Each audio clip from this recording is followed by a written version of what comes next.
Hey everybody, welcome back to part 3 of My Girlfriend is a Demon Summoned from the Depths of Hell. So when the last left off, we met our rival, Elizabeth. And she wanted us to do one epic and amazing battle with our demons. So in order to prepare, Bellefor helped us and summoned her sisters to come aid us against the fight against the Queen of Darkness herself, S10. So we're gonna continue where we left off, and we're gonna get right to it. Here again. I tried to walk through the halls, pushing past the mundanes, walking the opposite direction, pushing through those who seem to think it wise to stand right in the middle. Even though others are trying to travel, I fail to understand these people. Why are they so ignorant as to inconvenience everybody else for what seems like no benefit? To tell the truth, there are more things I don't quite understand. What they do, what their joys are. I understand they choose to bond themselves with the people they call their friends. I understand that they choose to enamor themselves with passions similar to my own, but I am unsure of why. I'm sure that I would eventually find some sort of divine understanding. Till then, I suppose that this will be a mystery almost like the Voynich manuscript. And until then, I suppose that I won't know what makes the people around me tick.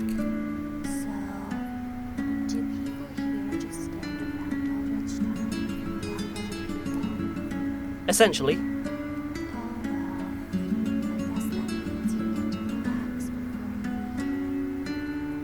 She winks and gives a smirk to me as the uninvited memories flood their way into my mind. I've come from that. More specifically, it's a subject where life is quantified through numbers. Fortunately, it's also taught by the 7th most powerful witch of the meta world, Miss Yakubokvish. The woman with the all-seeing eye. The woman with the bad ears. The woman who can hear any conversation and smite the culprit, if necessary. The woman who will absolutely stop at nothing to make sure her students know exactly what they need to. Bells, lunchtimes, even the very fabric of time itself didn't matter if Miss Yakubovish had not completed her lesson. Personally, I fear her. If I can be honest, I think everyone does. But she is not what matters right now. All I need to do here is take my lunch and be gone, like the wishes of Salem, especially given where I need to attend it. The school cafeteria. Disorder, uncleanliness, and horrible food reign supreme here, taking over your subjects like a miasma. Few survive a trip here with their sanity intact, and those that did found it hard to desensitize themselves to the pain. Of course, being a regular customer and being mentally stronger than the rest, I had adjusted to this place. Well, I had mostly adjusted. At the very least, I headed to the front of the cafeteria, where the initial line had mostly dissipated. Forget your room. This is where I need to do some spring cleaning. Don't, Beepy. Only suffering exists down that path. Eventually, I get my daily ration of glop. After this, I move again, heading towards the other end of the serving table. One thing that my school seems to do different to most others is have a sort of concession stand. If a mortal soul were to make a deal, they could sacrifice their money in exchange for treats. Some would even get addicted to the feel or the taste. Powerful as I am one of them. I walk in front of the stand, looking at what there is to offer: donuts, cakes, muffins, slightly larger muffins. I make my choice fairly quickly. I walk forward, get my wallet out, and prepare to let the woman in front of me know who exactly she was dealing with. Hey, can I have an, blueberry muffin? Sure. She had bent like a bendy thing. She was so easily willing to give me my muffin. This would be easy. Alright, that's 400 yen. Not a hefty price to pay. I reached in my wallet, pull out my coins, and 200. Yeah. I freeze, stop, look down at the coins, counting and counting and recounting and recounting to make sure I had the right number. I don't have enough money.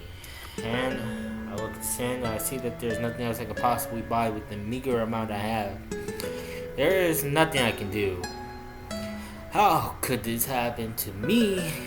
I will have to suffer through the glob and the slime, and I would not be able to reward myself for persevering. I don't know what to do. I don't know how to tell the person here I don't have enough money without them getting annoyed. Make that too. Almost as the bearer of bad news had come late, she popped up right next to me, pink and pretty wild in her hand. Of course, things had to get worse.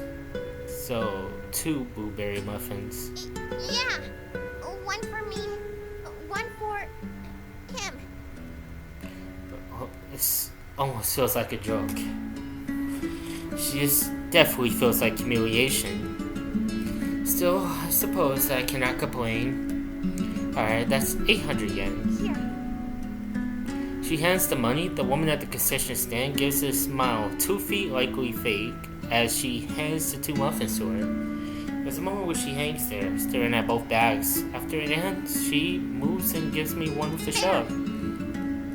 Silence. Now we're even. Oh. Surprising. Thanks. She walks away as my throat barely even chokes the words out, not looking back as she disappears into the crowd. What was that about? I am unsure. Mentioned something about this making us even, but I'm not sure why.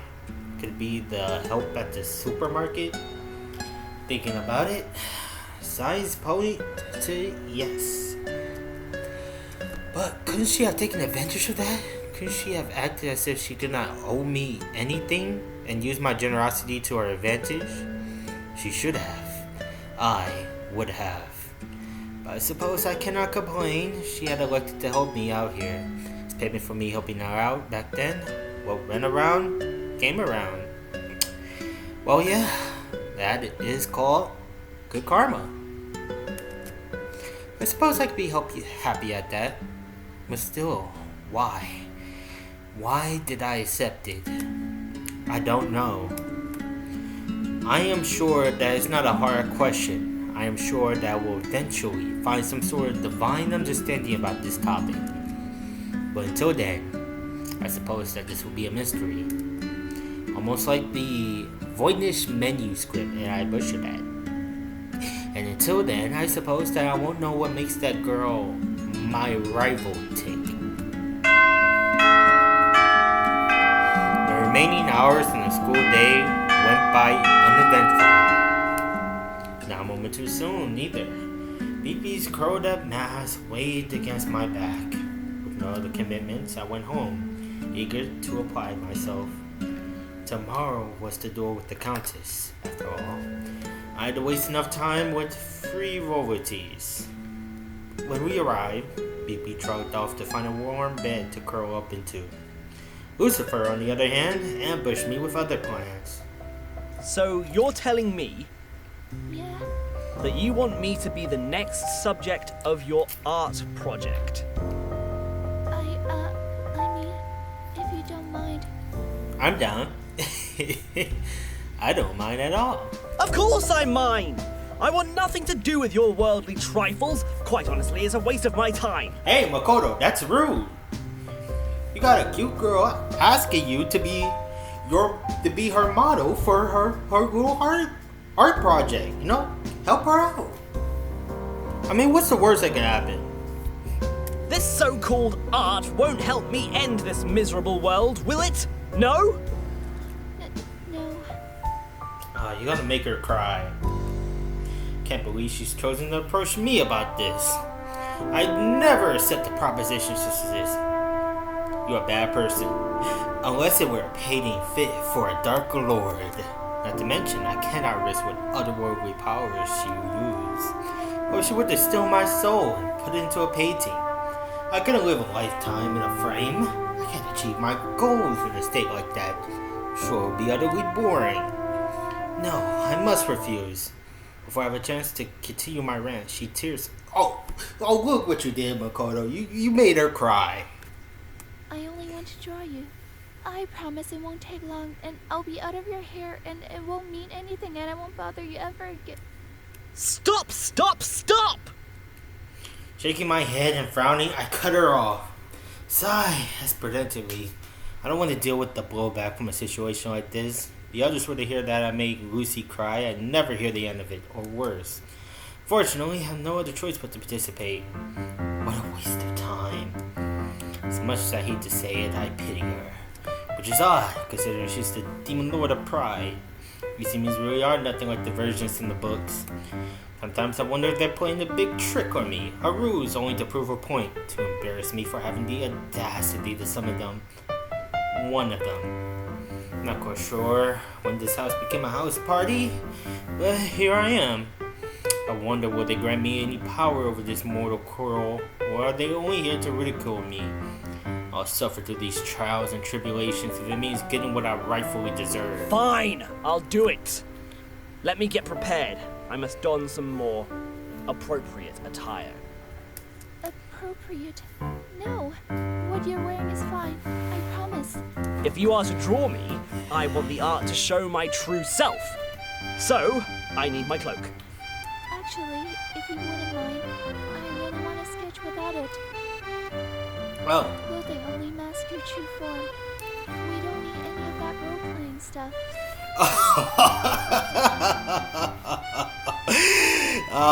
She's right. Wait, does she want to draw me nude? Wow. No. That's never going to happen. I don't think that's a good idea. No. Oh, don't be so afraid. That cosplay stuff is kind of beneath me anyways. Oh. Why do you have to say that? It seems you don't quite understand the power of cosplay. I'm not going to participate if you expect me to get naked! Wait, cosplay stuff? Wait, naked? I since you made in front of anyone for that matter. No. Oh my god, a misunderstanding. That's something I cannot ever let myself indulge in. Grabbing hold of myself, I clear my throat. I'm sorry, Lucy, but either I wear clothing or I'll have to respectfully decline. She waves her hand and takes more than a few steps back, covering her face. No, I mean regular people clothes. I don't want to see you naked. Dear God, no. Gross. Hey! I just want to draw you as you are, exposed and unobstructed. Whoa. No, that doesn't sound right. Like, without that ridiculous facade you put on. Just you being you, okay? Hey! Shush. Lucy walks up and puts a finger over my mouth, forcing me to quiet down. Just sit on the bed, okay? Oh. You know, yes. Frowning, I resign myself to this fate, sit down and cross my arms. Lucy sits in the chair just opposite, pulling out her sketch pad and beginning her work. I'm going to start with a sketch of you, still lifestyle, and then I'll work on a painting from that, okay? Yeah, that's fine. Awesome. She gives me a slight smile before continuing. The room goes silent, awkwardly so. Only her pencil breaks through the velvety veil, making slight scratching sounds as she gently glides along the paper. Other than that, there is nothing. It's odd. She made all of this talk about exposing her true self, but here I am, doing nothing. Sitting in a room, alone with her. quietly. Hope this isn't what world domination feels like. Because if so, then what's the point? There's nothing after the end of the world. If there's nothing to enjoy, then what's the point? Suppose there's the age-old saying, the journey is more than the destination. But I'm a realist. The destination is infinitely more important. Actually, I'll decide when I get there. Shaking off these intrusive thoughts, I look back to Lucy. She has a determined expression on her face. Nice break from the norm.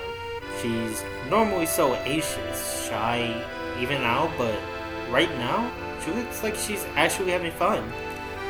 She looks like she belongs in the spot, right here. Wonder if that's how I look when I'm practicing my dark arts. Almost done.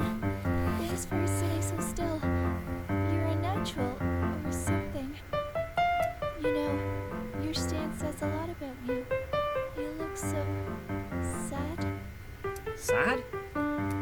Yeah, I mean, I don't want to offend, but, you know, you're always frowning and you cross your arms and legs like you want to close yourself off from the world.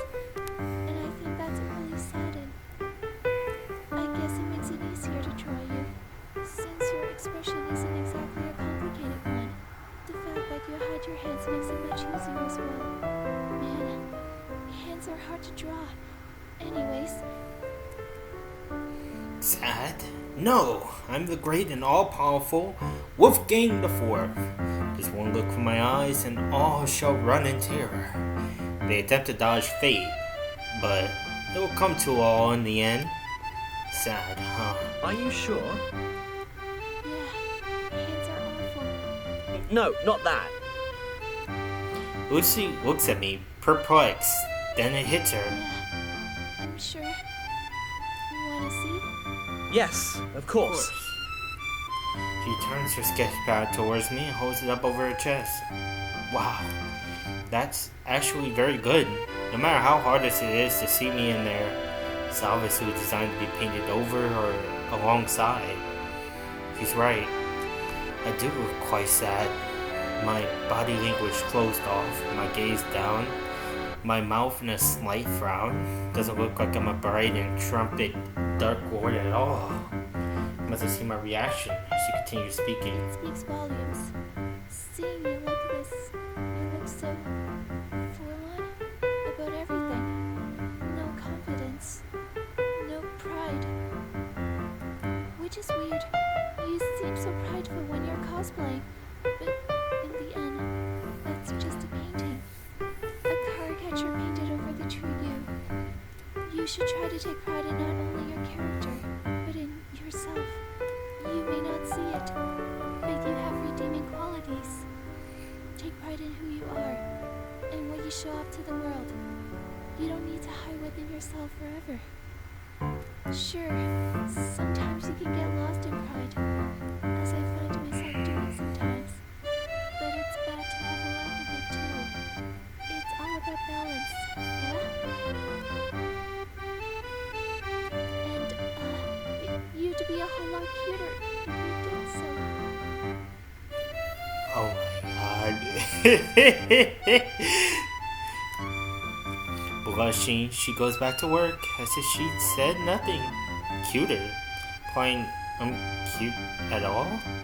I'm not cute, I'm a dark. I really don't have the energy for that right now. Just want to sleep. So we sap up the energy I going into this. I just sort of sit there until she finishes. Try not to think about anything, focusing on the scratches from her pencil, her determined expression, and the blush that lingers in her cheeks. Doesn't take long for her to finish. She shows it to me once more, frowning. I'm sorry it turned out so poor. I wish I was a better artist. I didn't get the shading right. The eyes look so disproportionately large compared to your head. And the folds on your clothing don't look realistic at all. And don't get me started on... I like it. Exactly. It's a... what? It's really good, Lucy. If you hadn't have said anything, I wouldn't have noticed the mistakes, and many of them I can't notice because they aren't there. There's potential, to be certain. Thanks. She takes the drawing and turns to me, holding it close to her chest and crossing her arms over it. She closes her eyes, then turns to me. I'll keep this for now. I'll finish painting it later, okay? I promise. Okay, I'll see it then. Lucy goes to leave, opening the door. Thanks for letting me draw you, Makoto. Really. Then she leaves. After what feels like hours, I'm finally finished with Lucy's art session. Now would be the time for me to relax, yet for some reason, I am unable to. There's less than a day remaining into the showdown between me and Countess Elizabeth. A battle to decide our fates. I haven't gotten a single second of training from Beepy or her friends yet. Meanwhile, my rival has Satan in their corner, with no doubt teaching her all sorts of arcane incantations as we speak. And I most likely doubt it. What if I fall behind? What if she ends up overpowering me and I lose the chance to become that which I've always desired? There's no way it can end like that. I have to start my training right away so I can catch up and unlock ancient abilities that no one has ever... Makoto! Makoto! My train of thought is interrupted by Bubble, who runs up and bounces excitedly around me. She has so much energy for such a small little thing. Perhaps I should learn how to siphon some of that energy for myself. Regardless, a nuisance like this is the last thing I need right now. Ah! Hey, settle down! What is it? Hey, did you know? Did you know what time it is? What? I cast a curious glance down to my watch just to be sure. It's 4:37. What of it? That's right, and that means it's finally time. Wait a minute, she couldn't possibly mean... You mean it's time to learn some magic at long last? I'm gonna teach you some super awesome magic today. Finally, I thought this opportunity would never come. I could feel my adrenaline rising by the second as I clenched my fists together and a wicked smile overtake my face. Well, whatever are we waiting for, dear Beelzebub? Let us begin drawing upon the deepest, darkest secrets of this world so that I may step ever closer to realizing my ambitions. Okie dokie. We're gonna learn some awesome magic today. Are you ready? It's gonna be a cooking lesson. I have a feeling it's gonna be a cooking lesson. Yeah! Are you really ready? Yeah! Okay! The super awesome secret magical skill going to learn today is cooking!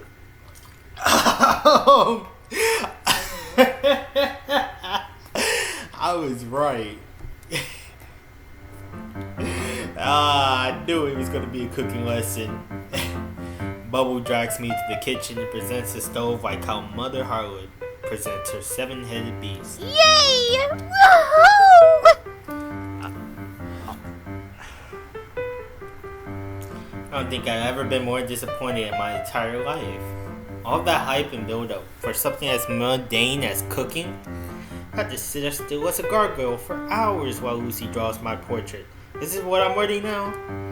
She would court gesture I were king, I had a big head in seconds. Are you kidding me?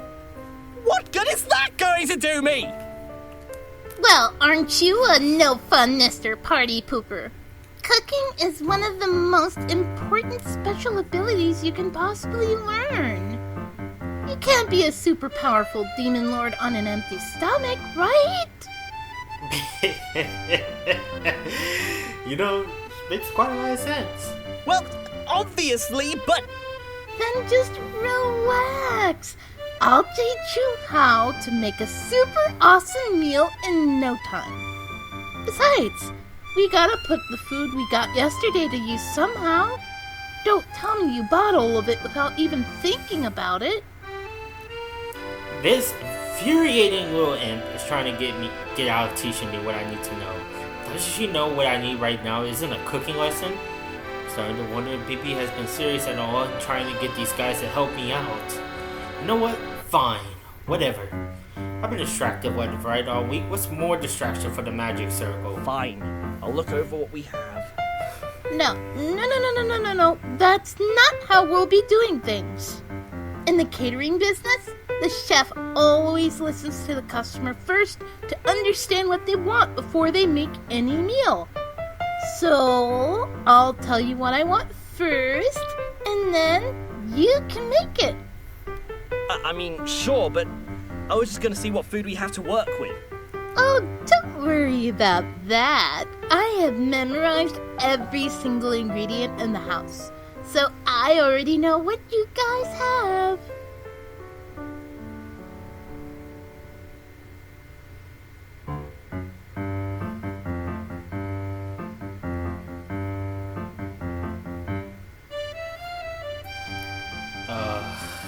Doesn't use my words at all. In fact, I wouldn't be surprised if she already has a plan to eat us out of the house and home. Now, let's see. What do I want to eat today?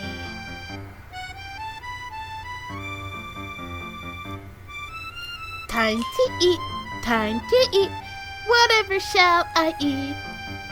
Whole grains, vegetables, milk or fruit or meat. Whichever one I pick will be so yummy and so sweet. But what I want the most today just cannot be beat. I want lasagna! That's it. All that singing and lasagna is what you want? Well, yeah. It's what my tummy decided after all. Did your tummy also decide to waste my time? Not only with this cooking nonsense, but with that stupid ceremony too? Anyway, now you know what I want. So now you can make some food. Hold on a second, I don't know how to cook. I can barely even get toast right. Really? Wow, guess this lesson will be good for something, huh? Though, you can't really eat lasagna for breakfast, can you? Oh, well, never stopped me before. And you shouldn't let it stop you either, Makoto. What's to stop me from walking away right now? Alright, enough blabbity blab. Let's make some food.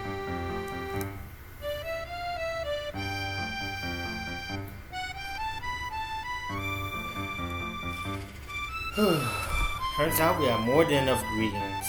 And Bubble is there to guide you through every step in preparing the dish. He's actually rather competent when it comes to preparing a meal, a far cry from the usual childish self. In no time, he managed to combine all the ingredients together and place it in the oven, heating it at a temperature to rival that of Muslim. Soon enough, it is done. I can smell every inch of melted cheese, savory meat, and assorted veggies from the land. Even I have to admit, it looks devilishly delightful. And out of the corner of my eye, I can see Bubble taking in every square inch, her eyes as big as well. Dinner plates.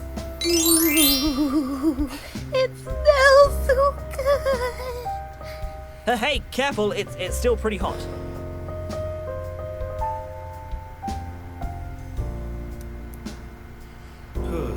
I set the lasagna onto the stove. My sister happens to walk in on us. Whoa! Is that lasagna? Yep. She inspects our handiwork top to bottom, and a smile appears on her face, much like what she sees. It looks and smells really good. Did you make this, Makoto? Oh, I guess I did. Yeah. I showed him how to make it, and he did all the hard work. Man, and I was running late on dinner and everything. But I never thought you could make anything like this. Thanks, Makoto. Huh? Oh, Don't mention it. Receiving praise from my sister? I'm not sure if I should feel honored or embarrassed. Eventually, the rest of the demons in the household gathered to admire my handiwork. Lasagna. I was wondering where that smell was coming from. It looks really good. The texture and the balance are completely intact, and there's not a single piece that feels out of place. Hell yeah! I can't wait to dig into this!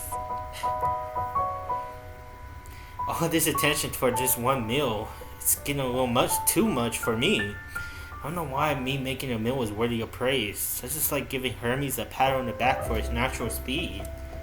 Having people admire my work for what feels like the first time in my life, I don't know how to describe it. It feels nice, doesn't it? Huh?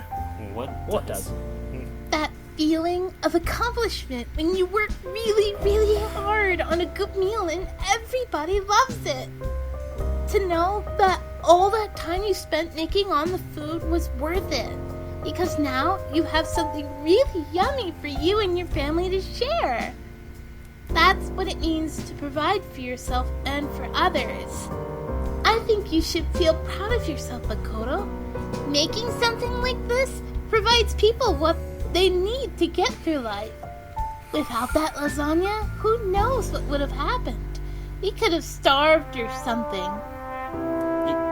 Yeah, I guess so.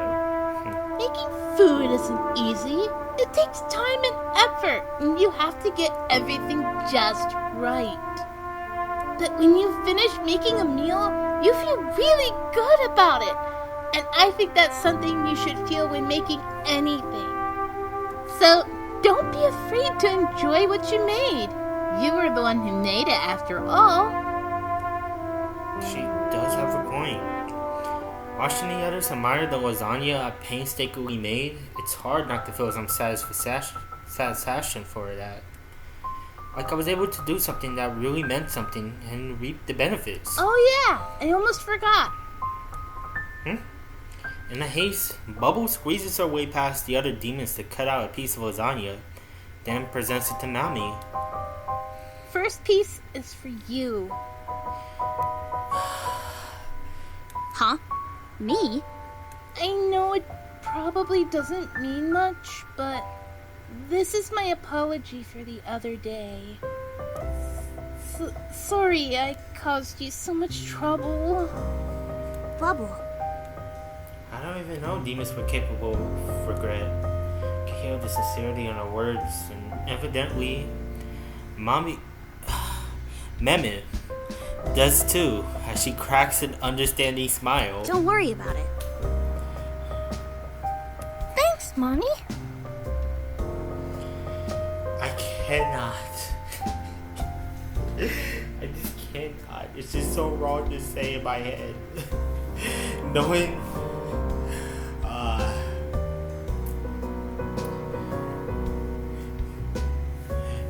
the other meaning of it. Seeing the two of them make up is honestly pretty touching. When I first met them, I thought the two of them were just a pair of annoying brats. In fact, I'm sure they still can be, but knowing what they've had to say to me, they're actually more mature than they appear to be. Yet, there's one thing that's bothering me. How come you're sharing food at all? I would assume a demon of gluttony would keep all the food it can find for... She just said it was an apology. Weren't you listening, idiot? Yeah, weren't you paying attention, dummy? I take it back. They're brats through and through.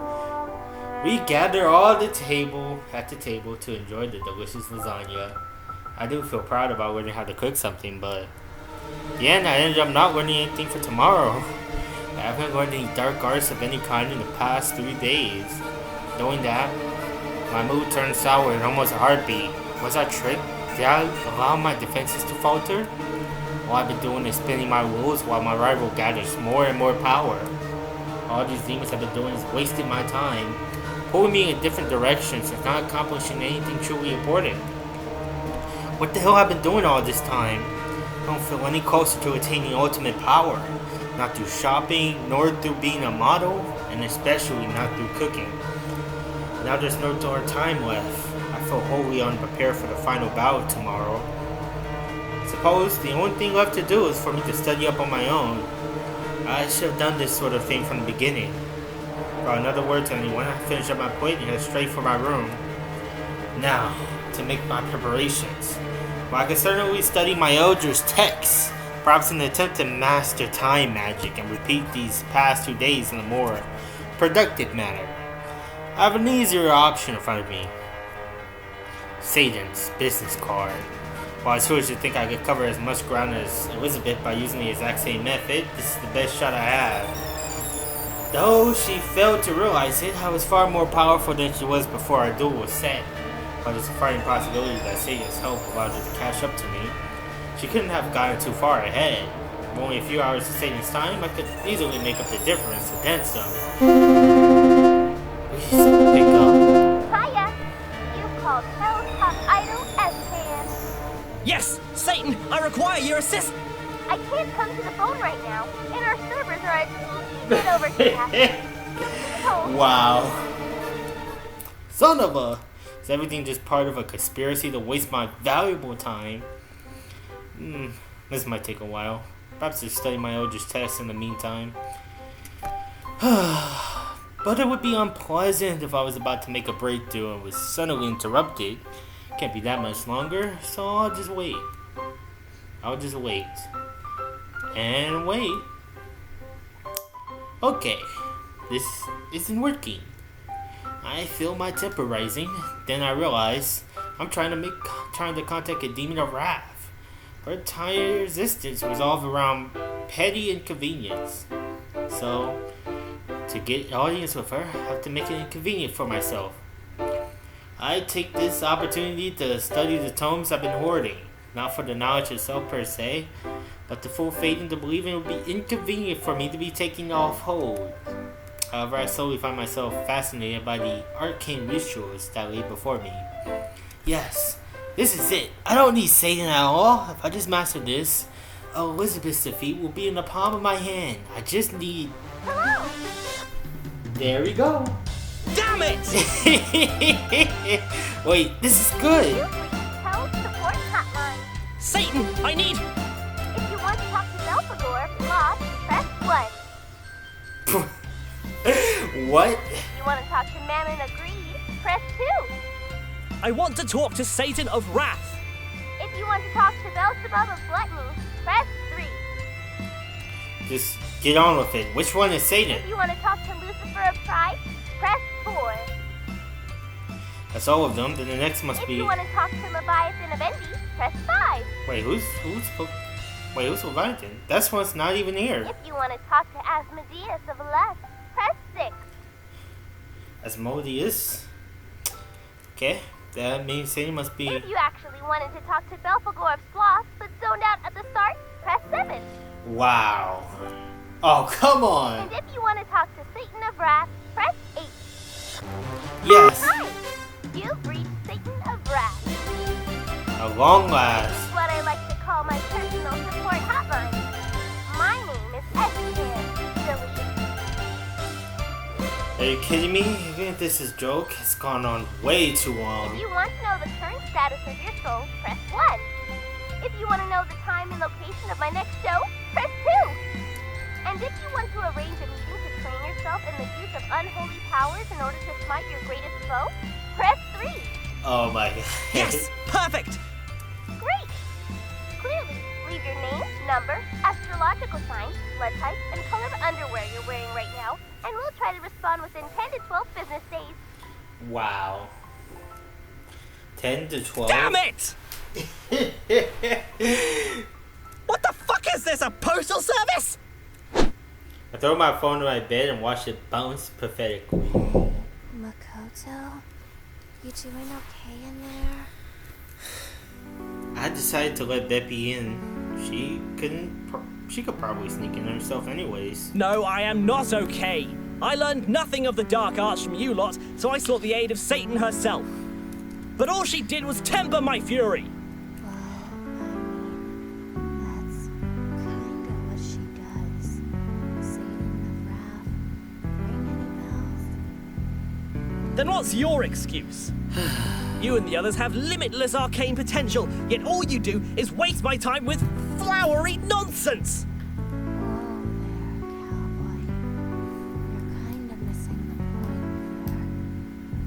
there. The point? I have a fight to the death tomorrow! That's the point! No, not like the Chuny point. I mean, the real people points. granting otherworldly powers to mortals thing, it's a hell of a lawsuit, you know? Literally. What? You're demons! What are you if not harbingers of destruction and chaos? Ouch. Check your privilege there, kid. Wow. You can't just trust everything you see in comic books, movies, and venerated religious texts. Demons are around to help people. Just, you know, not conventionally. No preaching or anything. That's more the angel style. And if one of them stopped by instead of me, they'd have sent your ass to military school by now. Wow. But we don't really indulge on people's desires to bring unworthy destruction on the playground bullies in excess either. Instead, we just sorta help people to help themselves.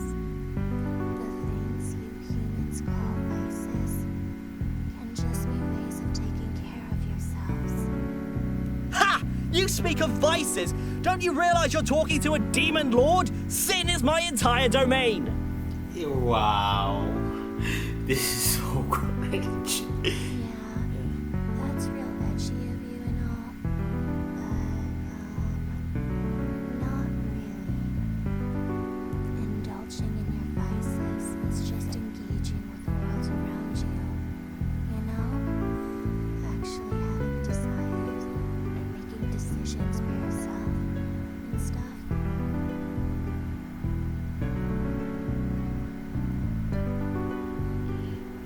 But you just sort of hide in your little fantasy, so you don't really do any of that. Pretty ironic, but because of the whole demon lord thing, you're actually pure as the driven snow. Me? Pure? This monster doesn't know who she's dealing And with. so you aim to correct that? What fool would take life advice from a demon? Weren't you just seeing for a demon lord or whatever? A little consistency would be nice. I mean, too much sin is obviously bad for you, but drinking too much water will kill you too. But there's a lot to gain if you just use some moderation. Sloth will tell you when to conserve your energy. With a little bit of pride, you'll know when you deserve better. Greed and gluttony, well, let's be real. They're basically the same thing. But they can tell you to go after the things that make you happy. Envy sorta does the same thing, too. And wrath will get you to change the things you don't like. And hey, with enough lust, you just might cut the tsundere bullshit and start making out with that little arch nemesis of yours. What? That with a foul enchantress such as... Are you insane? See, this is what I'm talking about. You're simultaneously the least and most serious person I've ever met. And it just doesn't look all that healthy. So, what do you say? Why not just relax a bit? You would ask that I cast aside my title as a Lord of Demons? I guess. I mean, maybe not all at once. Just bring it down to like a 6. Because right now, you're at a 50. And the scale only goes to 10. Wow. That's utterly foolish. I am a demon lord through and through. It's not merely something that I can stop, like something stoppable. Right. Just, I think you could benefit from a few friends. And the edges kinda getting in the way. Edge? It's not edge, it's a dark miasma. And a demon lord is a lone wolf that works alone and...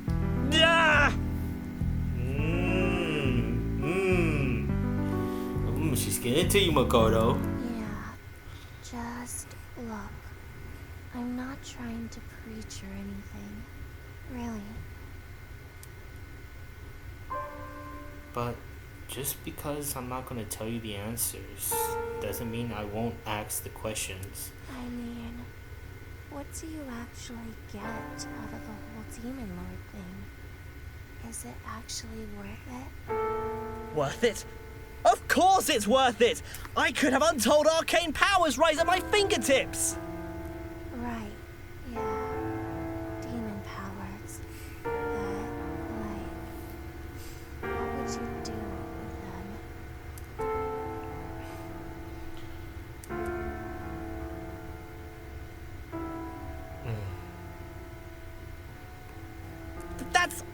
I would smite my enemies and enact my will upon things.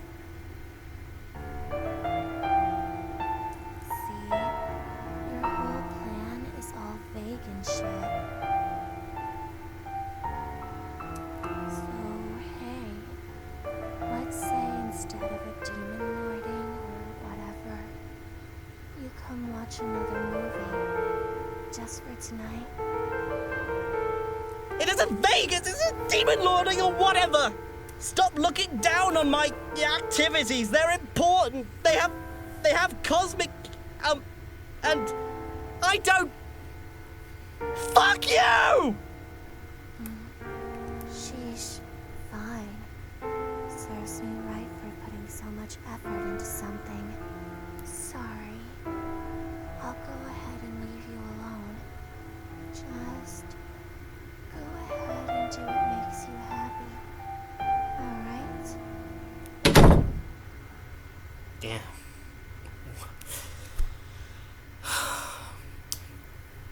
Man. That was deep. That was real deep. Okay. What a nuisance. Indulging in vices. Give me a break. I am the greatest evil humanity has ever known.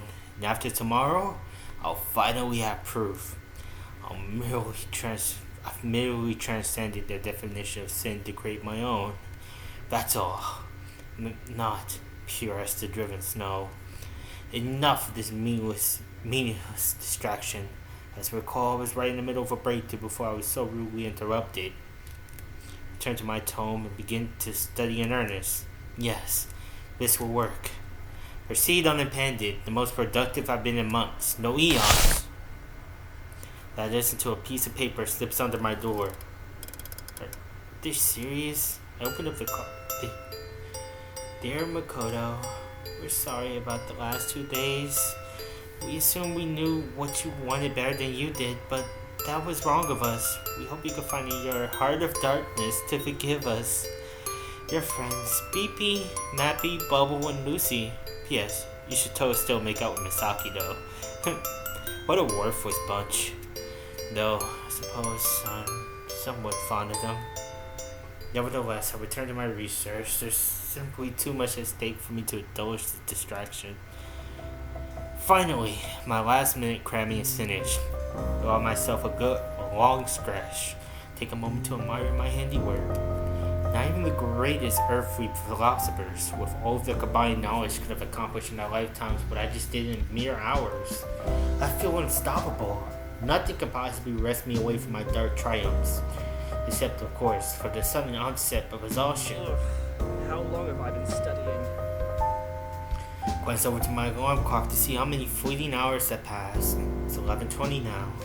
I should have been ready for bed 20 minutes ago. Well, whatever. At least I did what I could.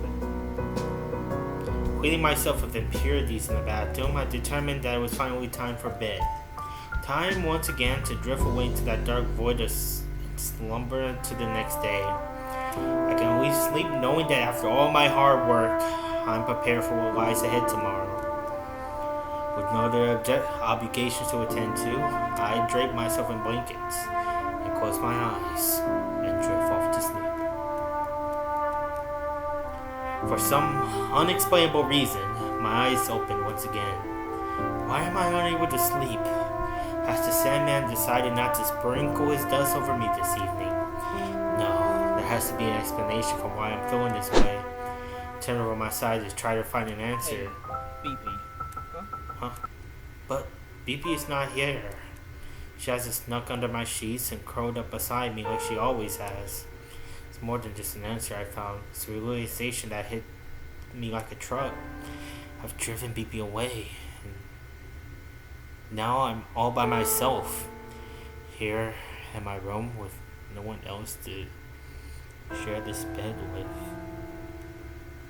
For the first time in my life, I feel abandoned, unwanted, alone.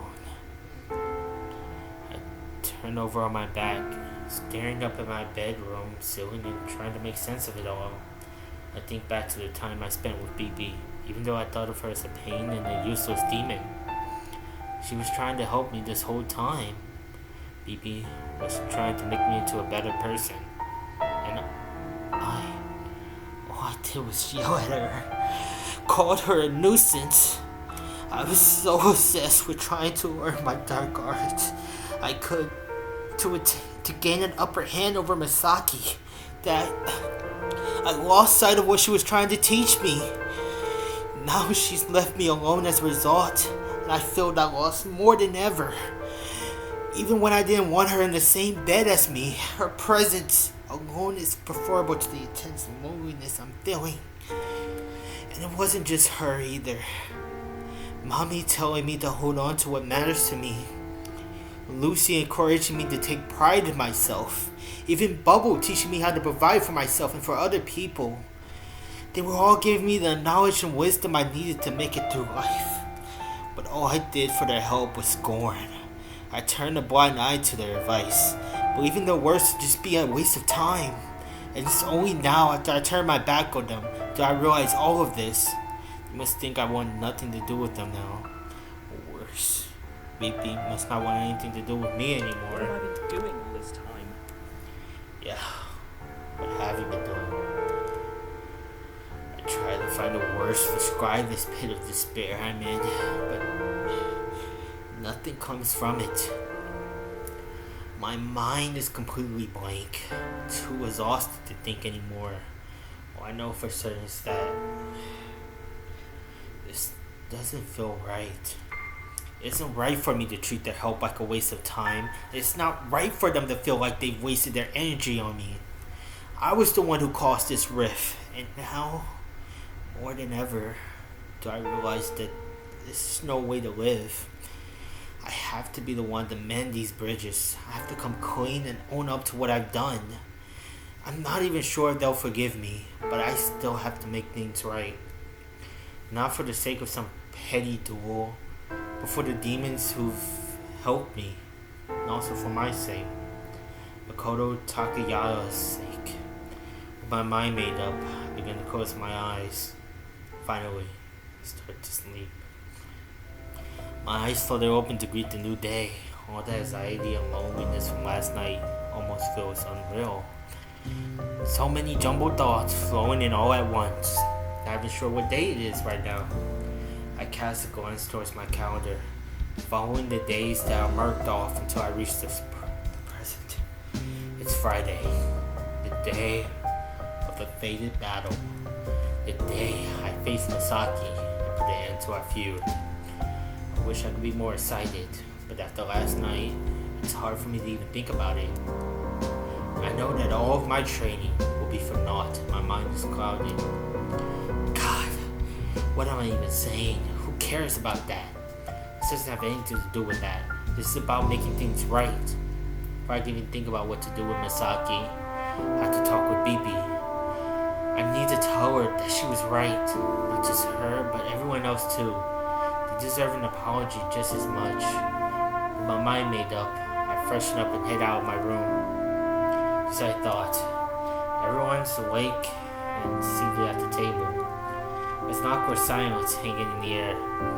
Usually, things would be a little bit more lively, but Everyone is content to sit there this morning. Yumi is there with everyone, eating in silence. But she noticed me and greets me as I take my seat. Morning. Morning. Yumi's the only one who says anything to me. Lucy, Mommy, Bubble give me a polite wave but start staring at me awkwardly. Beepy won't even look at me right now. I feel guilt welling up in the pit of my stomach. Maybe it's already too late. That's why I think talking won't do any good. Yumi addresses me. So, I take it you have something to say to everyone? Oh, Yeah. yeah, I do. So even she knows what's been happening. Well, guess it was hard not to notice. I take a deep breath. Bare my soul before everyone present. I just want to apologize for my mood the last several days. None of you were trying to waste my time. All you were doing was trying to help me, and I really do appreciate that. I was just so caught up in my own self-absorbed persona that I wasn't even thinking about anything other than being an all-powerful warlord or whatever. I wasn't listening to any of you at all, and I just brushed off all you had to say. None of you deserve that. Not Lucy, not Mommy, not Bubble, and especially not Beepy. I'm sorry I've been such a big idiot. I can't even look anyone in the eye while I was talking. My eyes remain glued to the table. So convinced I won't accept my apology that I can't bear to bring my head up. And yet, when I finally do muster the courage to look at everyone else, I see smiling faces. Did my words get through them? Well, look at that. Even a self-proclaimed demon lord is capable of humility. Huh? I'm really glad you came forward like this. I'd hate to think we're all just.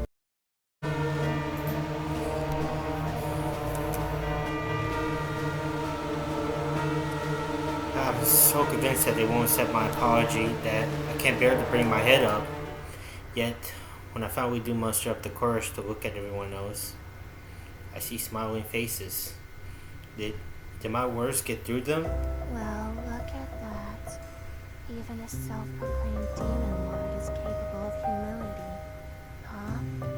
I'm really glad you came forward like this. I'd hate to think we're all just being a bother to you. Seems like we tend to lose sight of things like that a lot, huh? That part about you being an idiot was totally true, though. Yeah, super true. Not now, you two.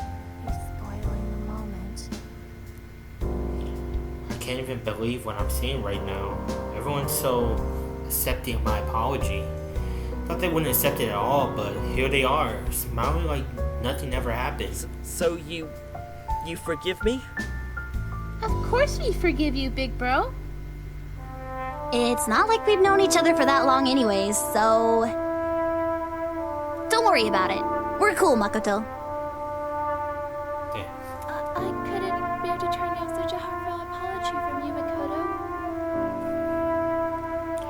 However, we look towards Beepy, still unsure how she feels about all of this.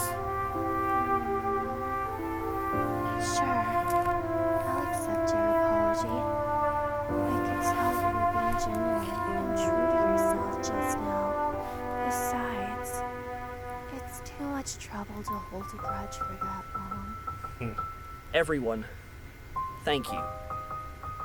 Give everyone the first honest smile I've given them who knows how long. Forgot what it felt like to be surrounded by people who care about me and want me to succeed. Yep. It's like that. You know, when you're surrounded by people that ostracize you or people that take advantage for what you have, like they take advantage of your feelings, what you can provide, everything, and it leaves you drained. Makes you want to close off yourself from them. Close yourself off from the world. But when you're with people that generally cares about you, that wants to help you grow as a person, it makes you feel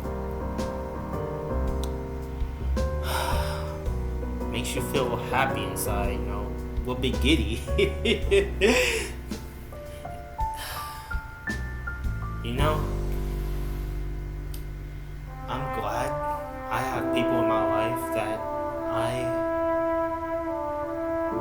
feel pretty alright with. Alright, let's continue. All this time, I thought I was afraid of not being special or anyone not giving me the time of day because I'm just another person in a sea of billions. In all honesty, I was running away from real life and adopting a persona to overcome this dreadful monotony. All I succeeded in doing was driving people away. Anyways, sure, no one wanted anything to do with me, leaving me all by myself. Now that I'm with people who want me to be a better person, I can finally see what I've been missing this whole time. I don't need special powers or archaic knowledge to make myself happy. I just need friends. Alright, think that takes care of everything. Who's ready for breakfast? Oh, I am. I want a huge breakfast with waffles and bacon and eggs. Ooh, I'll even have some of that leftover lasagna from last night. Hey! Save some for us, you glutton! Who are you calling a glutton, you greedy pig?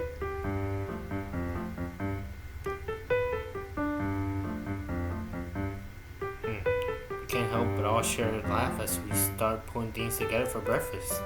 Let's be what an honest, enjoyable meal with friends and family is like. It's crazy, hectic, but in a good way. By the way, Beepy, kind of a weird question, but where were you sleeping last night?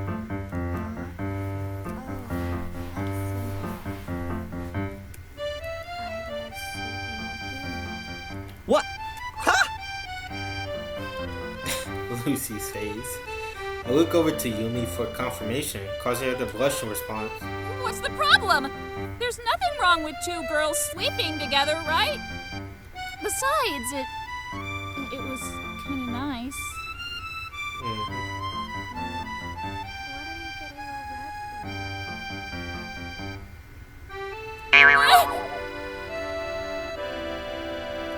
That's none of your concern! Don't think I'm getting comfortable having you around! And that goes double for the rest of you! You want to start pulling your weight more instead of freeloading? I'm sorry. And you made poor Lucy cry. So much for the cozy atmosphere. Things have gotten a bit more chaotic now, but even so, I still feel a sense of relief. Everything's turned out for the best in the end. That's all I can ask for. So, what now? It's a new day. And we could all use some relaxing after last night. Well, I still need to go to school. Oh, right. Almost forgot. Also, there's something I still have to do. Plate stacked high with fatty foods. The twins return to their seats. Huh? What is it, big bro? It's something that only I can take care of. Something that I can only do by myself.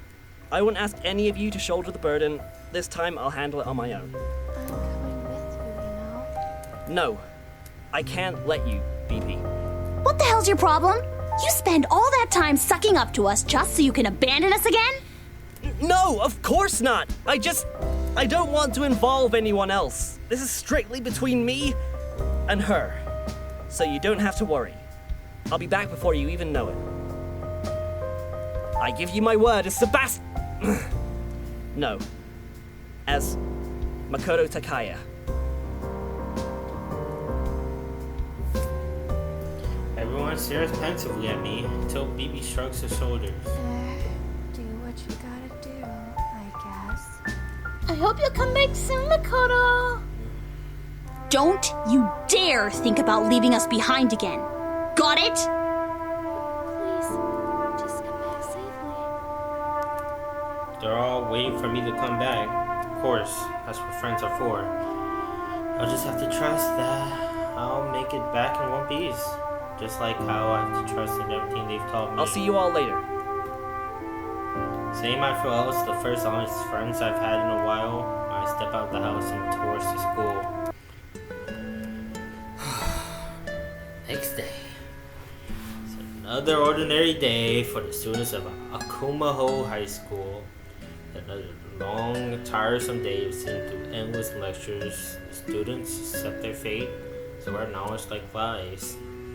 There are those who look forward to the oncoming week, without their excitement dulled by the ever-present monotony.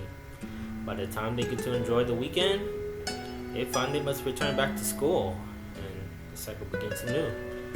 Yet, on this particular day, at this particular moment in time, my enthusiasm cannot be quelled. The day has finally come. The moment I've been waiting for, and what we all been waiting for, ever since that fateful encounter 2 days ago.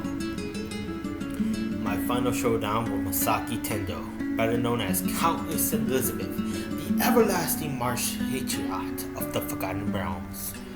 She has been a thorn in my side ever since she challenged my authority, remaining one step ahead of me wherever I go. She even went as far as to perform the same demon summoning ritual. The nerve of her! But she won't be able to get the upper hand on me any longer. I'm prepared now, more than ever, to show her who deserves to lead the occult club. It's almost sad to know that this may very well be our last showdown, but that's why it's all the more important to make this a fight worth remembering. Honestly, it's the only thing I've been thinking about all day. Hardly been paying attention to any of the lectures lately. Well, I can always study later, I guess. But as soon as the bell rings,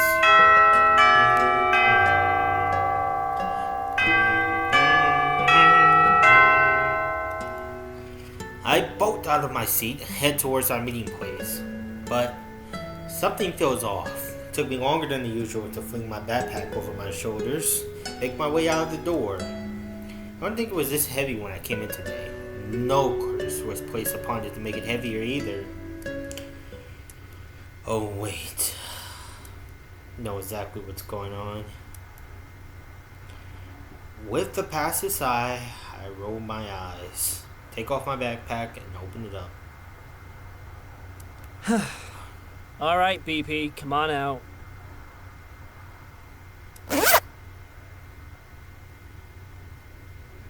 Yep, my hunch is right. As soon as I unzip my backpack, Beepy emerges, stretching. Aw, I was hoping to surprise you during your big fight. What are you doing here? I thought I said I had to do this myself. You know I can't allow that. Letting you do this by yourself means having to take on both Misaki and Satan. Which, honestly, isn't too hard. Actually, you could probably do it if you tried hard enough. Yeah, so? But I'm technically bound to you, and I wouldn't be a very good partner if I didn't help you out with this. I mean, this whole thing is still really dumb and petty, but I'd rather help than leave you fighting by yourself. So, it's alright. You can rely on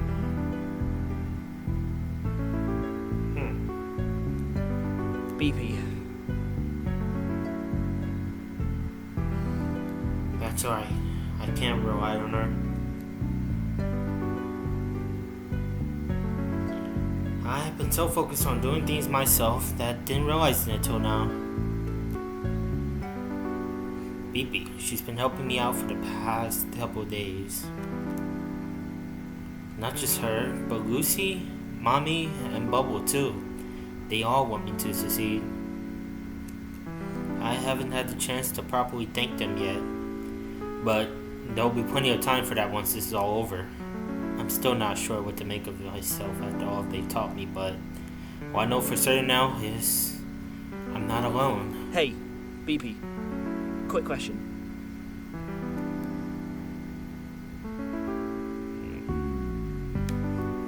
How are you able to sneak into my backpack like that?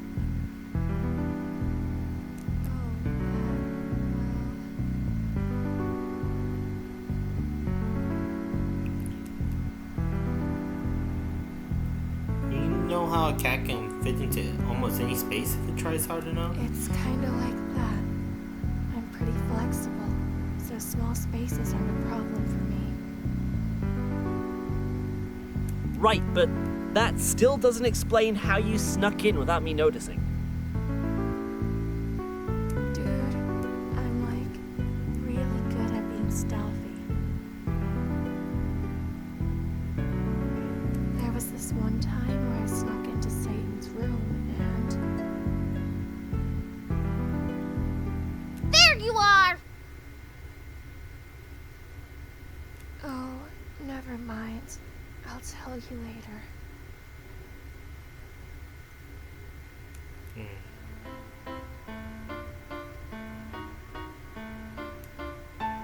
My fatal rival, her eyes blazing brighter than supernova, approaches me without a moment to I've spare. been looking for you ever since the bell rung.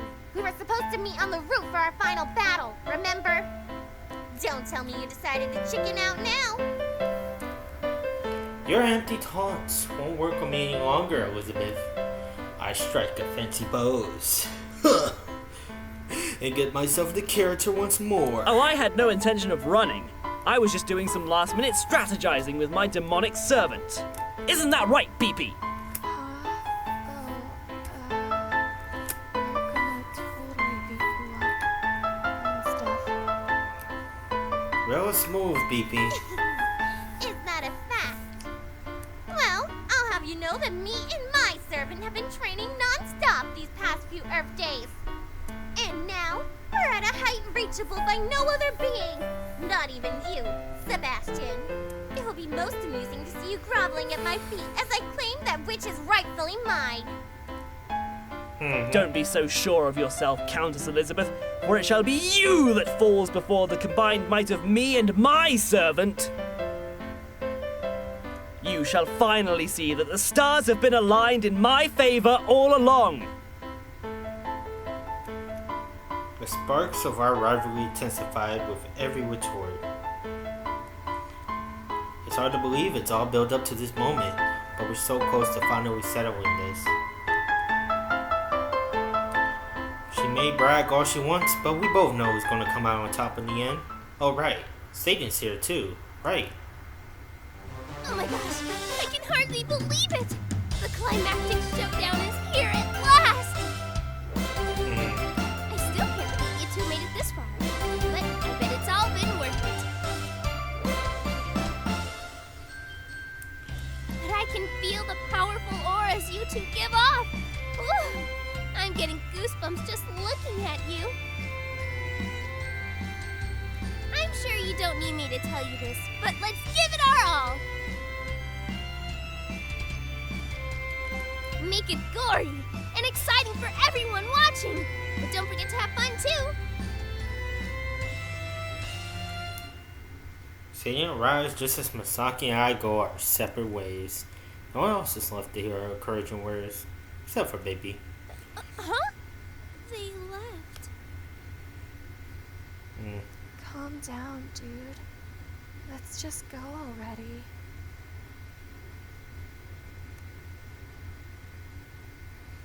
Baby follows me, leaving a bewildered Satan by herself. By the way, I meant to ask you earlier, but what's with that extra set of clothes? Huh? Oh, you mean in my backpack?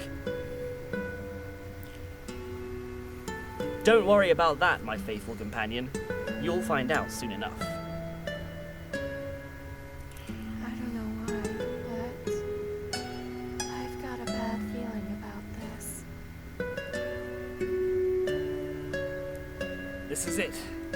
final showdown. The fate of the universe is at hand, as the ephemeral hands of destiny turn towards this, the final hour. Only one can emerge victorious.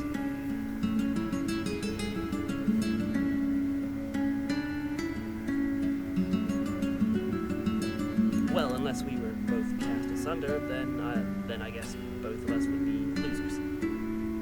I thought you guys were already losers. I mean, she has a point, kind of. I'm the one trying to hide myself up in the public bathroom. I'm trying to get into the mindset here. Oh, don't mind me. Just thinking out loud. You were so inspiring a second ago. Don't you have, like, anything that would be the least bit encouraging? At least nobody will be watching. Honestly, that's a bit of a relief. There you go. Speaking of which, this is the boys' washroom. You're not supposed to be in... Guess not. He says that she takes a seat.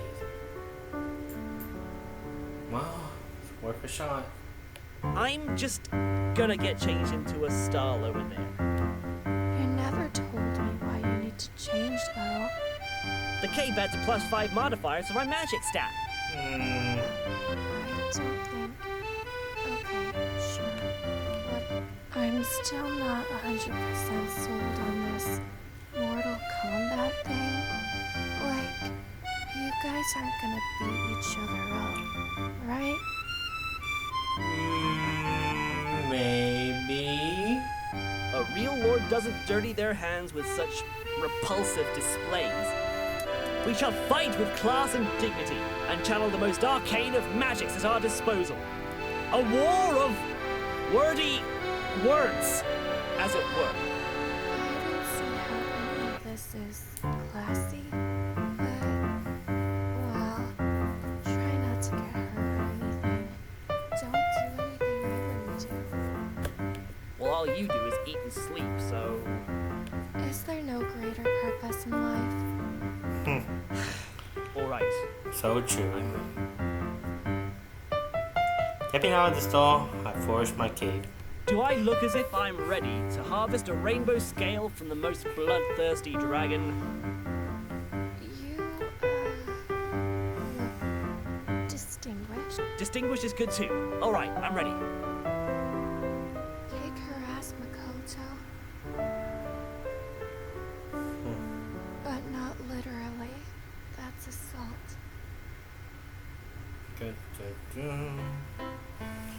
Through the winding hallways and the mountainous staircase, I have finally reached the rooftop. The wind cut against my face on all sides, surrounded by towering chain-like fences. I could feel swirling arcane forces, caged within like animals. Appropriate. You're late. For a moment, I suspected you had fled like the cowardly lion you are. Countess Elizabeth, I will not be deterred by your half-hearted taunts. Oh my gosh, you came! I'm so happy you're here, Makoto. Misaki was really worried about you, you know? Servant! We've been over this! Right. Countess Elizabeth, yada yada, whatever, not important. The audience has already heard that drawn-out name. You should stick with a shorter, cuter one. What? I'm not trying to be cute! Don't change the subject! Audience? What's she talking about?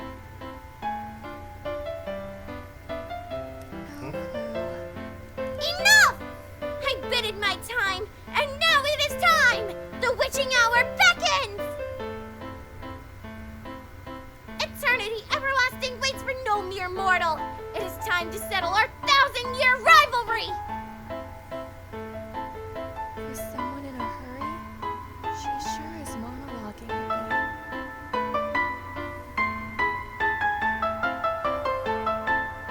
Sebastian Wolfgang IV! I challenge you to a demon battle! Wait, demon battle? What are your terms? mortal through their inferior looking glass cannot perceive the true potential of the opportunities granted to them every day. But we are the truest of demon lords, and we have honed our skills in preparing our servants for this day. It is time to demonstrate their full potential. We shall be as their bloodthirsty leaders, destined to clash forevermore.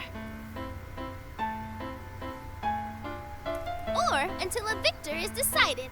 Proper pacing is key to an enjoyable experience.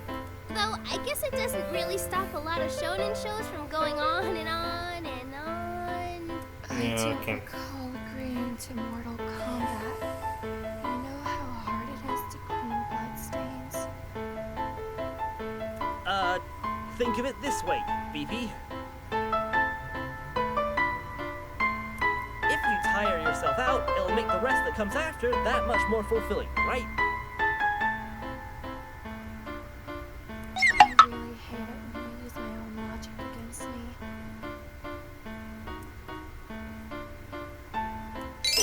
Yay! It'll just be like when we were little imps.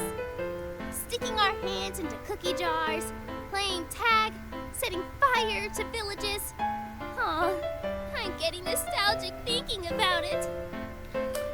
Alright, pause. Let's rewind that a little bit. Setting fires to village. I accept your infernal terms. Not really that Countess Elizabeth. surprising. May the better team win. Ah, how gracious of you to admit your own trembling weakness. But it will not be enough. I've been looking forward to squashing you like the pesky insect that you are. But perhaps if you groveled at my feet first, I might reconsider. Your girlfriend has some really kinky fetishes. I will not be dissuaded. Go, Belphegor of Wow. Sloth. Fine. I don't like the show.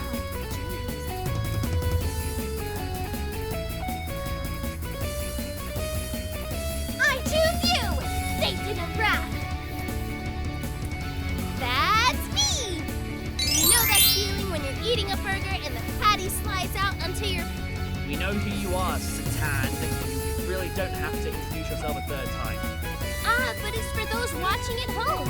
I have to introduce myself as the star of the show.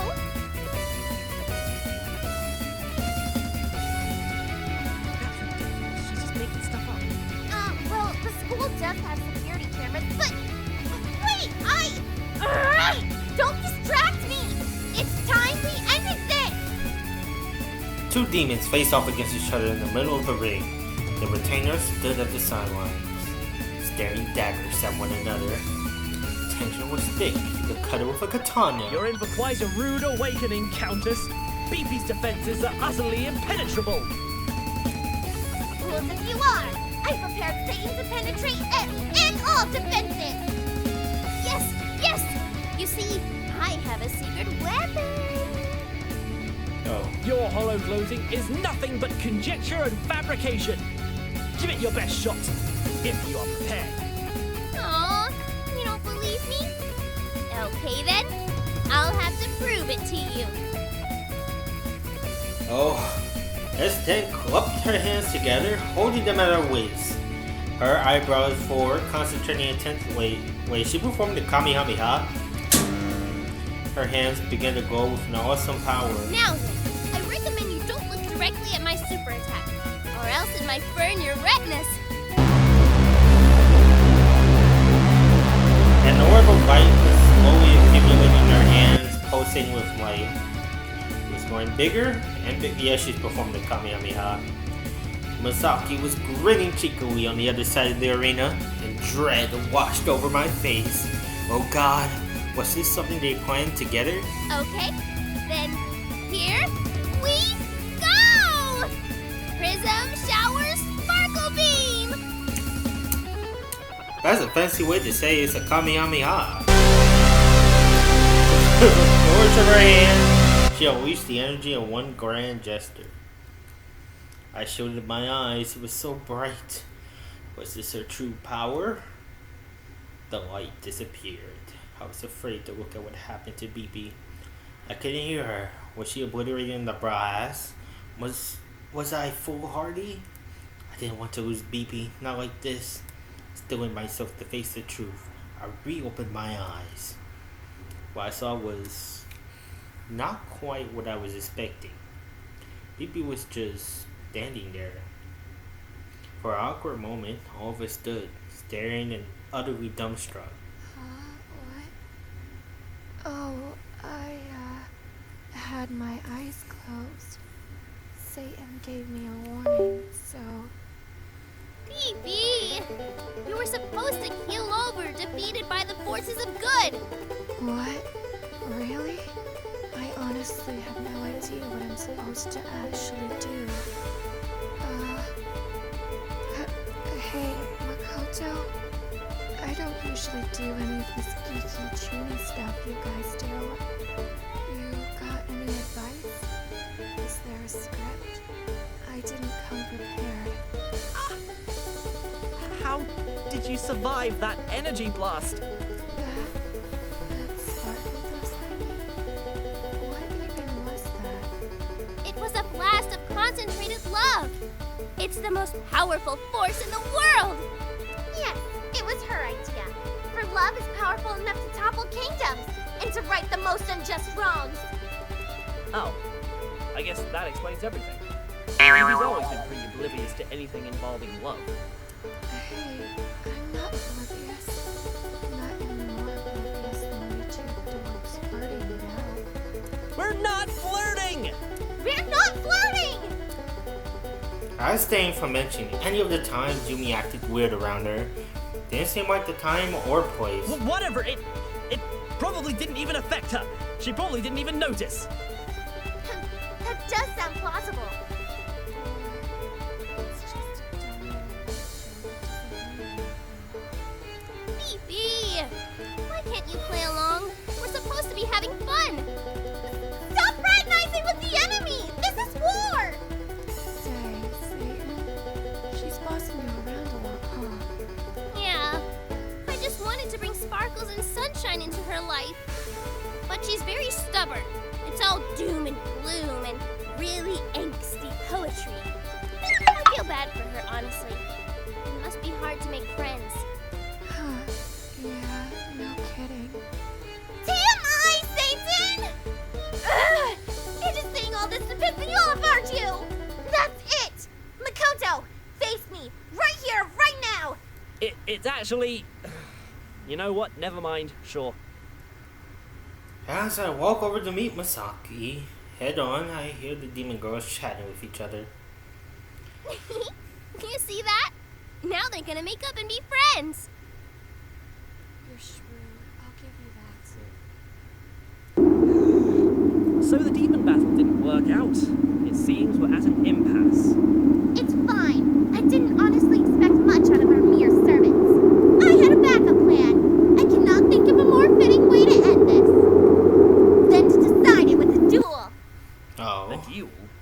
As we have always dueled, this time you have no reason to hold anything back. There are no bystanders. Call upon the most arcane magics you have to bear. If that is how it must be, then I will show you no quarter. Countess Elizabeth, the everlasting matriarch of the Forgotten Realms! Sebastian Wolfgang the Fourth, prepare to mate your maker as you traipse from this mortal coil. This spell conjures up the southwestern winds brought Yep. to bear by Pazuzu himself. But in the mind's eye, there is no respite from the storm. We're doing this. Having a JoJo battle. A predictable plot. I have a counter spell just for the occasion. Barriers crafted by Malthus himself. With this spell, I shall be as a stronghold, rendering mighty storms from petty dying gasps. Aha! A stronghold can be undermined and sieged. With the authority of Realm, I conjure a quake that will render your humble abodes to rubble. But a true queen need not a throne to dominate those that would threaten her.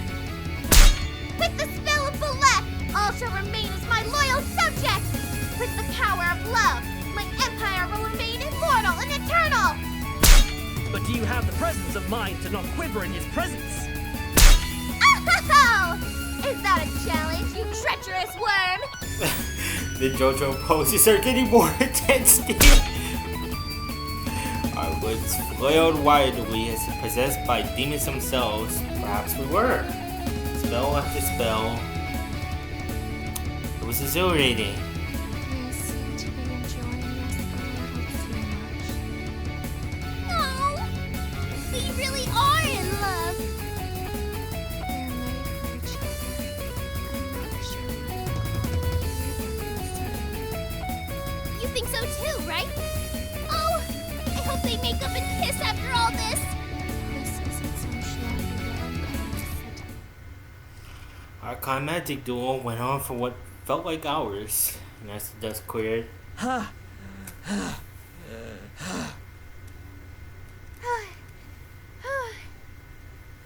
Your skills have improved, Misaki. I don't want to admit it, but you have honed your craft just a little. This is frustrating. We're evenly matched. Then how do we decide? suddenly the door swung open. A senior student with a red armband ran out onto the rooftop. What the hell's going on up here?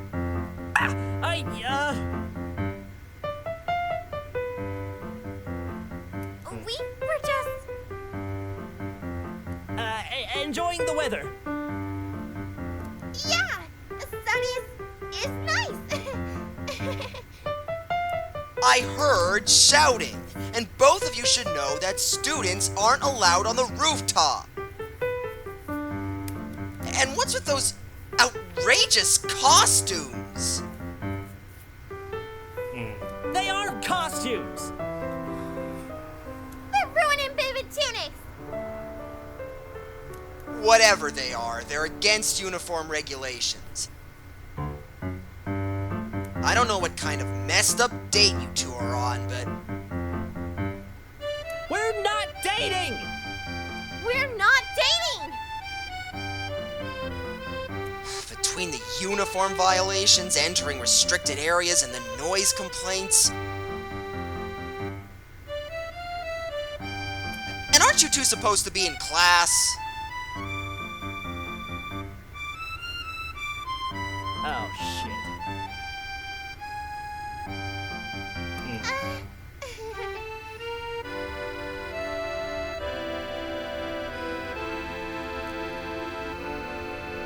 Would appear that our climactic showdown dragged on for too long. Both wait for our classes. That's an excellent point, Mr. Hall Monitor. So if you'll excuse us, we should really. Yeah, we got a blast. Hold it, I'm issuing both of you detention slips. No! What? Go into detention. That's outrageous. I don't make the rules. Report to A2 after school. Come on, this way, off the roof. And Yeah. get out of those ridiculous costumes or magic whatsits, honestly. Ow! Okay, man. Jeez, you don't have to shove. This is so embarrassing. Wasn't quite the finale I had hoped for. Stuck in a stuffy classroom for an hour, an arm's reach from Misaki. Usually in times like this, Beepy would get bored and make some sardonic remark. She didn't tag along this time though. Teacher was at the front, kicking back in his seat. I recognized him from science. He was the sort that tried to be friends with every student. Could have been perceived as cute if it wasn't so annoying. Can't say I'm particularly surprised. He was shaking his head as he said this. I wanted to come down to size. I didn't need his pity, nor his condescension. Instead, he remained silent. After all the hullabaloo on the rooftop, my energy is utterly drained. Glancing inside of Misaki, she seemed similarly quiet. The most quiet I've seen her in some time. Like a very restrained animal, she glares daggers at the counselor up front and from his throne of power. He's largely unfazed. Well, I hope you kids don't mind if I duck out to get a coffee. Don't tell on me to the principal, okay? He laughed, trying to lighten the mood. There was no response. Well, you guys just stay put and think about what you've done. Hey, it's not like I want to be here any more than you guys do, so, Choosing himself, he moved to exit the classroom. As the door closed behind him, silence hung over the room. Turning my head slightly behind me, I get a better look at Misaki's expression. Misaki's leaning back in her seat, arms folded. She seemed content to wait out the clock. It's alien seeing her so composed like this. Usually she was fuming at any little thing. Maybe she was just as exhausted as I was. Must have been. Odd that it's just the two of us in for detention. Quite. Perhaps the others are satisfied to be vapid conformist. Or they play favorites with the athletic clubs. I cannot fathom it.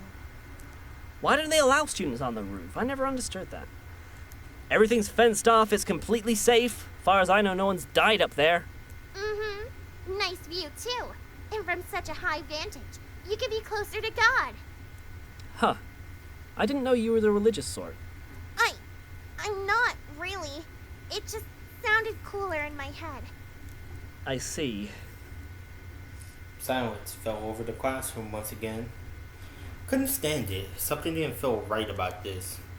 The silence was grating. Perhaps small talk was the domain of simple minds, but rather have that in the air than nothing at all. Putting my chair around, facing desk. So, Countess! Misaki's fine. I'm not in the mood right now, Mikoto. It's like that? This was interesting. Misaki wasn't usually the sort to drop character. Her nerves were still. Her eyes drifted over to survey me. Eventually, she let out a sigh. I'm annoyed. Annoyed? I'm sorry? No, not with you. Well, maybe a bit, but... I bowed forward as she sunk deep into her chair. She was contemplating something. Choosing her words carefully. Now, that was a cause for concern. Makoto, you feel like maybe this whole thing was just a waste of time? What? I mean, like, with this whole craziness about summoning demons. I felt like maybe if I could attain some kind of power like that, it'd help me get ahead. You had the same thought, didn't you? Yeah, you're right.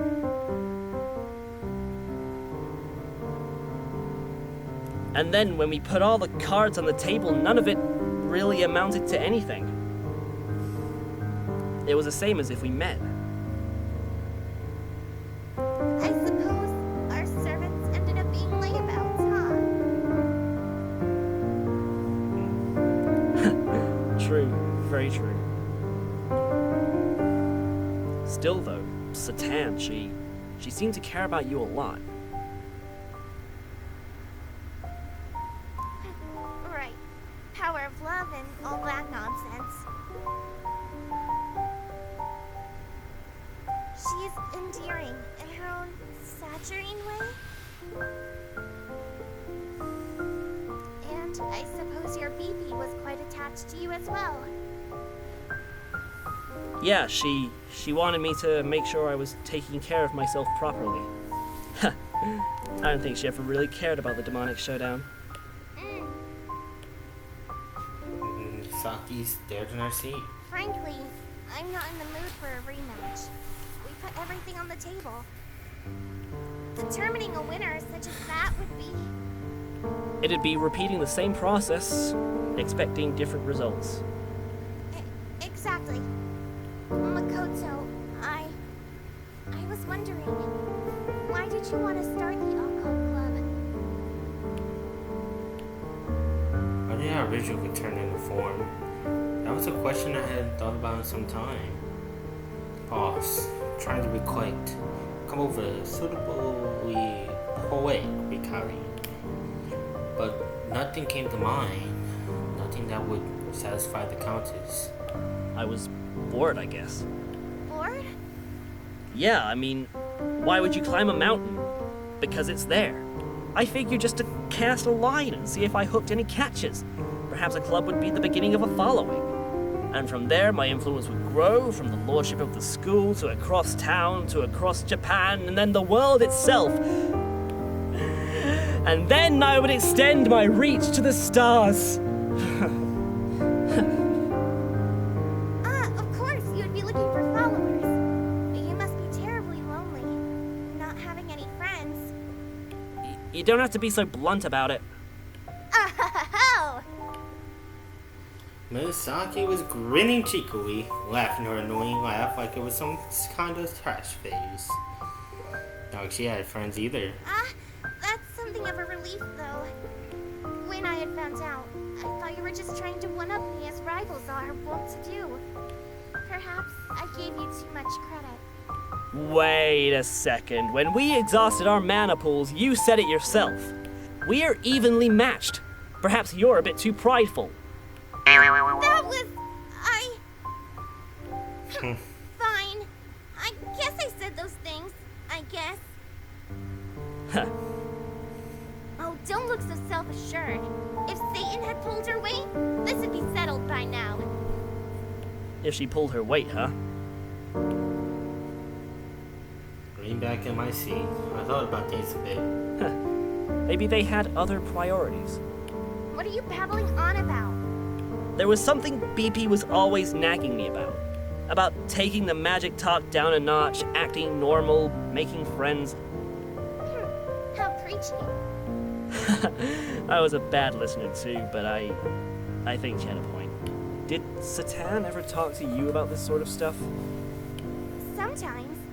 A lot of it sounded like some schlocky anime. I didn't pay much attention. Power of love or some such. That it has the power to bridge any conflict. She's been nice though. I don't hate her.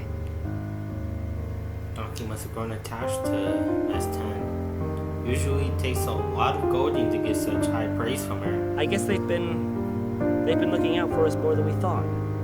Guess so. All for the sake of a pointless, dumb duel. The futility of it all. It almost makes you want to laugh, doesn't it? I guess it is a little funny. Though, I'm not sure if it was all pointless in the end. We ended up learning a bit more about each other. When you put it like that, you make it sound as if they had a plan all along. Wouldn't surprise me.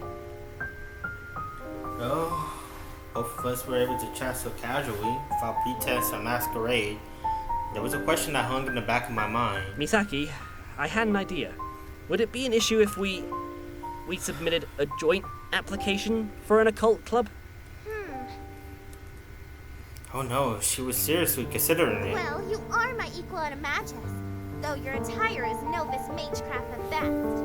I suppose if we combined our powers, then there would be nothing standing in our way. To glory and prestige, I assume. Something like that. Sitting up a little straighter, she looked a little more jazzed up for this idea. Honestly, that's not the worst idea you've ever had, Makoto. With my brains and your brawn, we could rule this simple realm. It was... am I really the brawn here? It was my idea. True.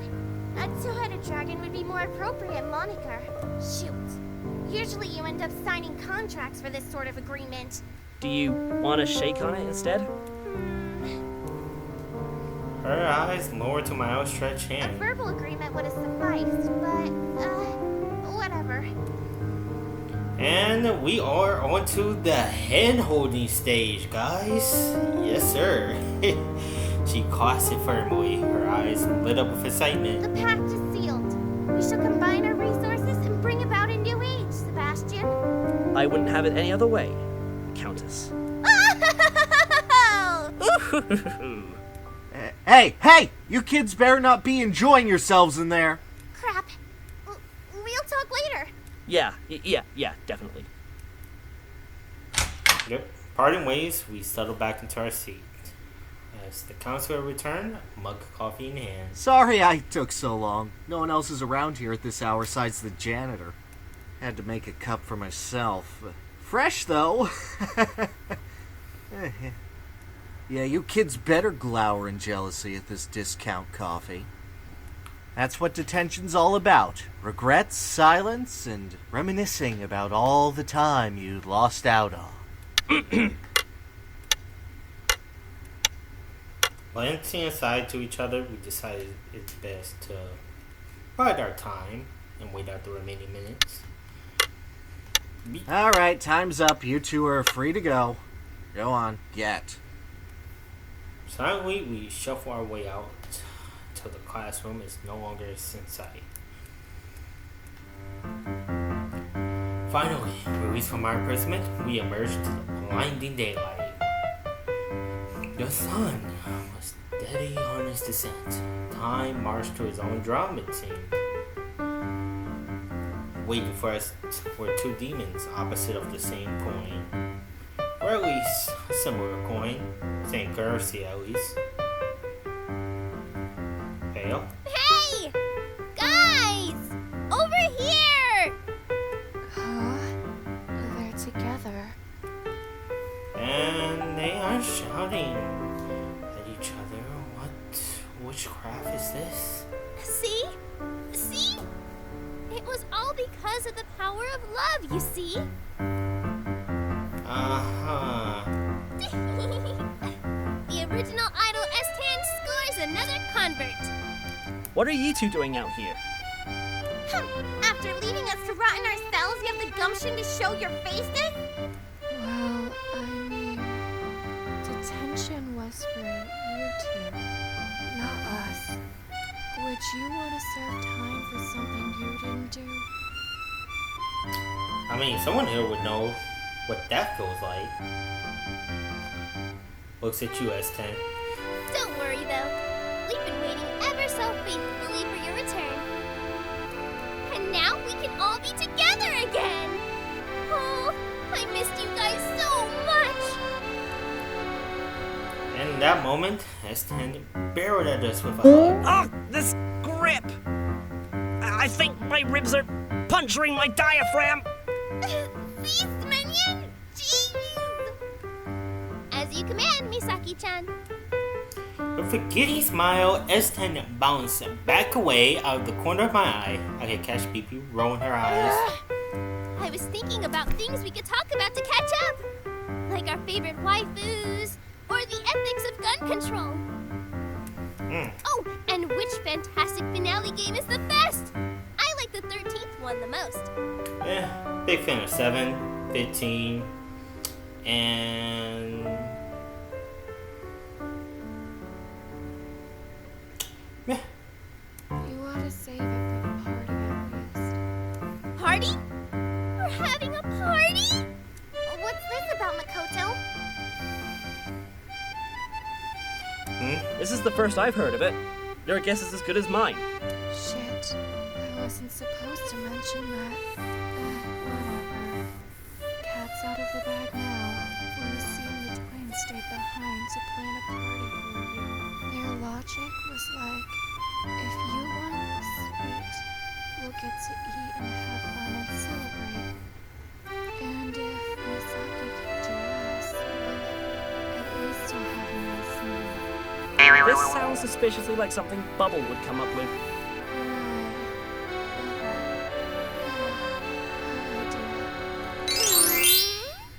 Shut up, Satan.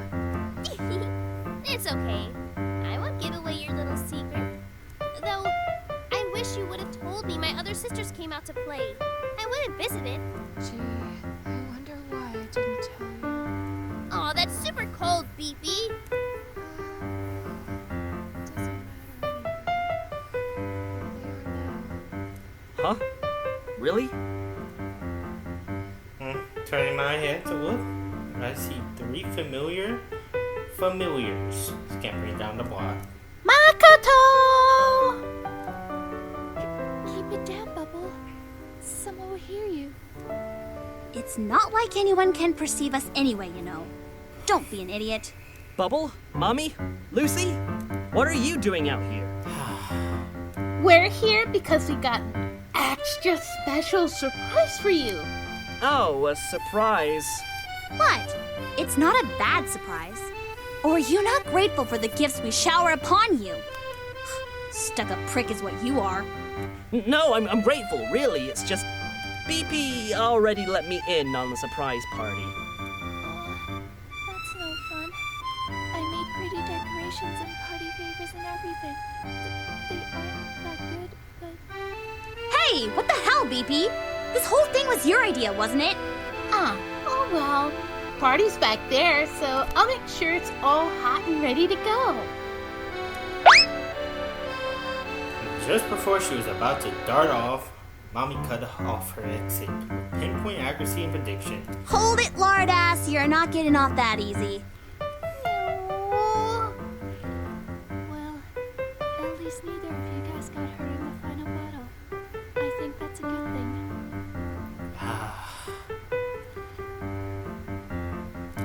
And you look like you two are going to be good friends too. We should all be friends together. If you want to be my friend too.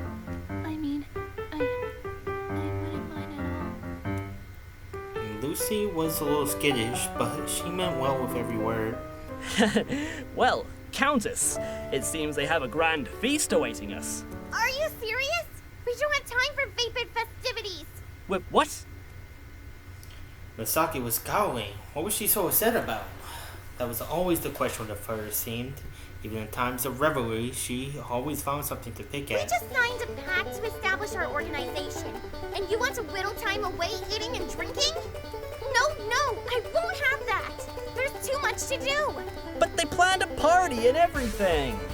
As the everlasting matriarch of the Forgotten Realms, the value of time itself is not lost on me.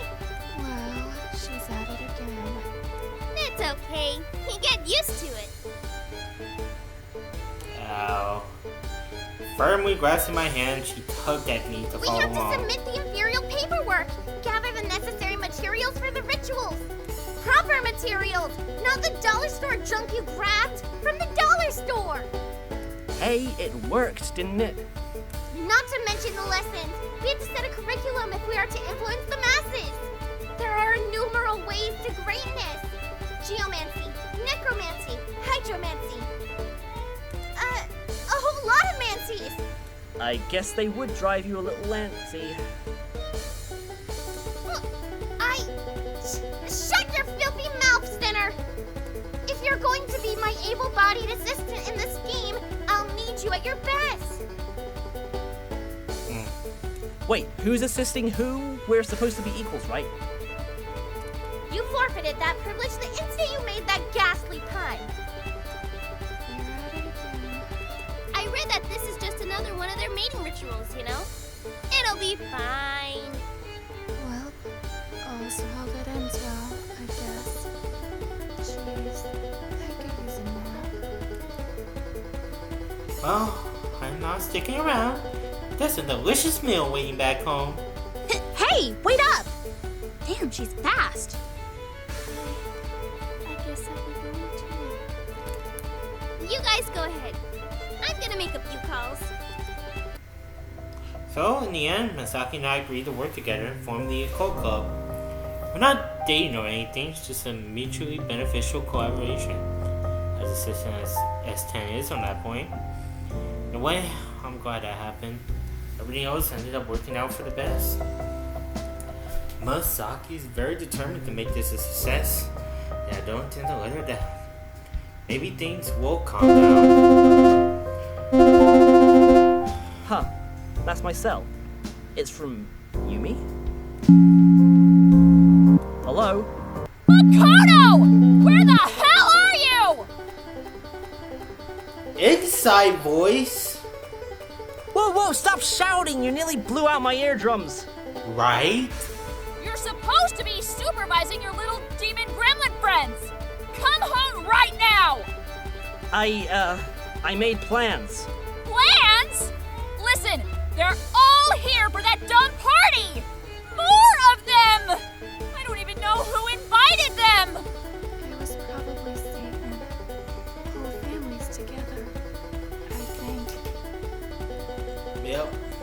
hurt you. Give me back my phone! Beepy? What's going on over there? It's nothing. Don't worry about it. Enjoy your date with Misaki or whatever. How many times do I have to tell you this isn't a date? Yep. And she hung up. Things are about to get a whole lot more interesting on the home front. I still need to figure out a way to send Beepy and Eston home. Promise my sister that much, but that can wait alongside the comments. My path is clear. What are you monologuing about? Nothing. Just imagining the monument we're going to erect as a testament to our legacy. Don't use that word.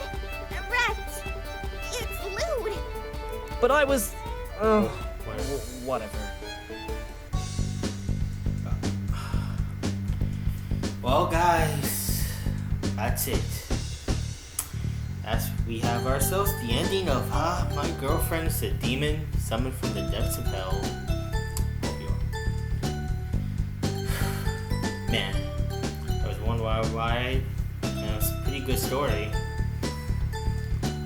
You know, the cutoff was a little bit, well, I really enjoyed how the story was going.